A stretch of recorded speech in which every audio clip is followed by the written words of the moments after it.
কুলির কথা শুনিতে তোমাদের অনেক অনেক স্বাগত জানিয়ে আজকে সন্ধ্যেও একটি পুরাকালের গল্প বলতে তোমাদের সাথে এসেছি। সেই গল্পটার সাথে থাকো, তাহলে জানতে পারবে আমাদের কাছে যে প্রশ্নগুলো জাগে যে নিয়তি বলে কিছু আছে। আমরা কি ভাগ্য করেই, কেউ বড়লোক ঘরে, কেউ মধ্যবিত্ত ঘরে, আর কেউ অতি গরিব ঘরে জন্মগ্রহণ করে, এটার কিছু নিয়তি বলে কিছু আছে? সেটা নিয়েই আজকে এই গল্পটা। আর সত্যি ভাগ্য বলে কিছু আছে। দেখো, একটা গরিব ঘরে, কৃষক ঘরে, অনেক একটা কৃষকের অনেক বছর ছেলে মেয়ে হয় না। বেশ ৫-৭ বছর পরে তার কুড়ে ঘর আলো করে একটা পুত্র সন্তানের জন্মগ্রহণ হলো। সেই পুত্র সন্তানের জন্মগ্রহণের পরে যেন ঘরটা আলোকিত হয়ে উঠলো।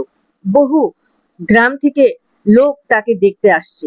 এমন সময় এক সাধু সন্ন্যাসী বেগে একজন ব্যক্তি আসলেন।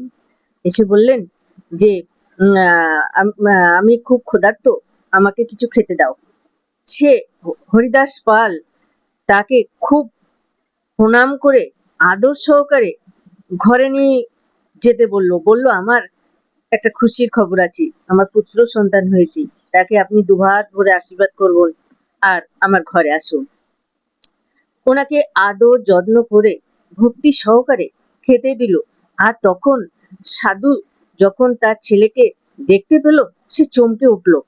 দেখলো হাতে একটা নীল রঙের জ্যোতি, কালো দাগ, নীল রঙের দাগ দেখে বলল, তোমার পুত্র তো যেমন তেমন ঘরের, যেমন তেমন ভাগ্য না, এ তো মহাভাগ্যবান। বলে কি বলেন গুরুজি, কি বলেন? তখন বলছে, হ্যাঁ, তোমার এই পুত্র হবে রাজা। তো বলে কি করে সম্ভব, আমি তো হত দরিদ্র কৃষক, ও রাজা হবে কি করে? বলল, ও একটা রাজার মেয়েকে বিয়ে করবে 16 বছর বয়সী, আর সে তার একমাত্র কন্যা, আর সেই সূত্রে সে হবে রাজা। বলে এটা কি সম্ভব? বলে হ্যাঁ, সম্ভব। তখন ওনার কথা শুনে তো ওরা স্বামী স্ত্রী খুব মানে খুশি হলো যে দেখি ভাগ্যর তো পরিবর্তন সবসময় হতে থাকে। এইভাবে সাধুটা চলে গেল। হঠাৎ সাধু ওখানে বসে আছে দেখে এক রাজা, তার কোনো পুত্র সন্তান ছেলে মেয়ে অনেকদিন হয় না, সে আসলো রাজা, এসে বলল যে সাধু বাবা, আমার আপনার কাছে একটা আর্জি আছে, আমি অনেক দিন কোনো সন্তানের মুখ দেখি না, আমার ধন সম্পদ রাজা রাজ্য সব আছে। তখন বলল, হ্যাঁ, তুমি একটা কন্যা সন্তানের বাবা হবে, আর সেই কন্যা সন্তানের যে ওই সামনে কুড়ে ঘরটা দেখছো না, ওখানে একটা পুত্র জন্মগ্রহণ করেছে, আর সেই পুত্রটাই তোমার কন্যার ইয়ে হবে, রাজপুত্র হবে, বর হবে, আর সে তোমার রাজ্য দখল করবে। রাজ্য মানে এ হবে, যেহেতু একটা মেয়ে রাজ্যের ভার পাবে। বললো এটা সম্ভব, এটা কি হতে পারে? মনে মনে রাগ হলো, কিন্তু আবার ইয়ে হলো যে আমার উনি আশীর্বাদ করেছে, আমার একটা কন্যা সন্তান হবে।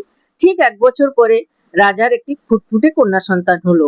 তখন রাজা অহংকার বেড়ে গেল, বললো ওই এই কন্যা, ওই এক সাধু বলেছিল, যে সাধু আমাকে আশীর্বাদ দিয়ে আমার পুত্র, আমার কন্যা সন্তান হলো, সে তো বলেছিল ওই কৃষকের ছেলের সাথে আমার বিয়ে হবে, আমি কোনোদিন হতে দেব না। ও একদিন সেই বাড়ির লক্ষ্য করে সেই কৃষকের বাড়ির উদ্দেশ্যে রওনা দিল। এর পরবর্তীতে গল্প নিয়ে আসছি, ছেলে মেয়েটির সাথে কি বিয়ে হয়েছিল, সব গল্প পরবর্তী